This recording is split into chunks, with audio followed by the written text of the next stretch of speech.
Videos देखने के लिए सब्सक्राइब करें जनसत्ता.com, बेल आइकन दबाकर पाएं लेटेस्ट नोटिफिकेशंस।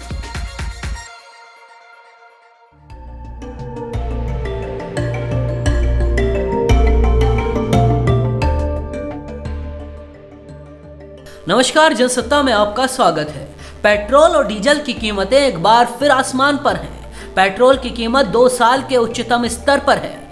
डीजल के दाम भी बढ़े हुए हैं। पेट्रोल डीजल की बढ़ती कीमतों से जनता खफा है। पेट्रोल डीजल की बढ़ती कीमतों से जनता खफा है। भले ही किसान आंदोलन के चलते महंगाई चर्चा में नहीं है, लेकिन तेल की बढ़ती कीमतों ने सवाल खड़े कर दिए हैं। तेल कंपनियों द्वारा लगातार कीमत में बढ़ोतरी ये बता रही है कि केंद्र सरकार अभी महंगाई के लिए गंभीर नहीं है।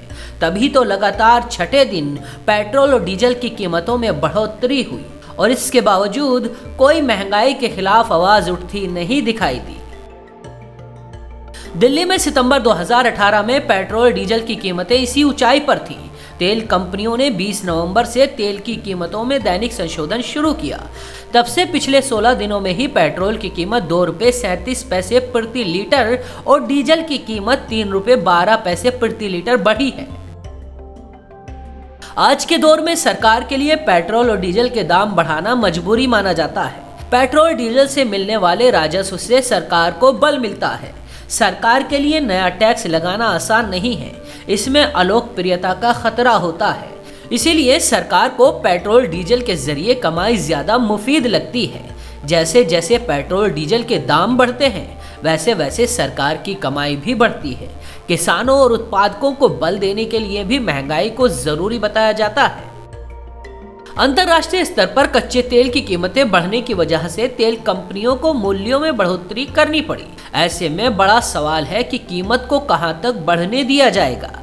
पेट्रोल डीजल की कीमत अगर ज्यादा बढ़ेगी तो जाहिर है महंगाई को सीधे बल मिलेगा, लेकिन सरकार को देखना होगा कि कोरोना और लॉकडाउन से त्रस्त लोग महंगाई को झेलने की स्थिति में नहीं है।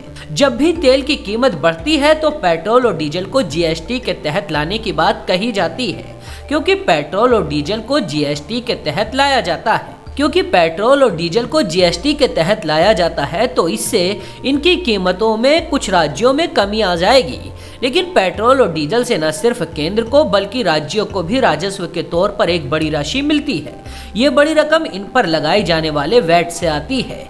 इसके साथ ही कम वैट लगाने वाले राज्य की सरकारें अपने राजनीतिक लाभ को देखते हुए पेट्रोल और डीजल को जीएसटी के तहत लाने पर सहमत नहीं होती, जिसकी वजह से महंगाई बढ़ती जाती है।